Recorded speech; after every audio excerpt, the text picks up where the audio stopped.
which was all the way over here. Pam Ryle-Zeikel и Sue Siegel се подготвуваат за нивната прва заедничка авантуристичка трка. Пен е 10-годишен ветеран во спортот, а за Су ова е втора трка. Немате поим што ве чека, затоа е возбудливо. Нивната трка ќе трае 6 часа, близу езерото Мичиган. Авантуристичкото трчање започна во Нов Зеланд со главни елементи на возење велосипед, кајакарење и трчање. Брзо се расшири низ светот и стана спорт со локални клубови расширени од Германија до Јамајка. Директорите на трката додаваат изненадувања, како планинарење, речно пливање и јавање конј. Но клучниот елемент на секоја авантуристичка трка е ориентирање, навигација со мапа и компас. Скот Кампа е директор на оваа трка. Вели дека изненадувањето е тајна до неколку минути пред трката.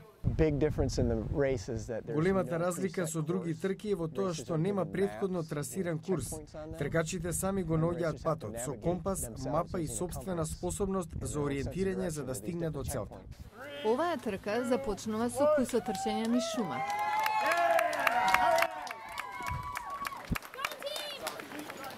Потоа се вози велосипед неколку километри без патека. Има и поединци кои се тркаат, но ова е главно тимски спорт. Екипите се меѓу 2 и 15 члена, зависно од трката. Пем вели дека е најважно да има хемија меѓу членовите. Ако нема слагање, се паѓа во вода. Третиот дел е на вода. Со кану се оди спротивно на ветерот, а потоа време е за пешачење по планински песочни дини. Контролни точки има по целиот пат. Тркачите носат пасоши кои се обележуваат на секоја станица, што значи поени што на крајот се собираат. Победник е тимот што стигнува на целта за најкусо време со најмногу поени. И секоја трка е различна.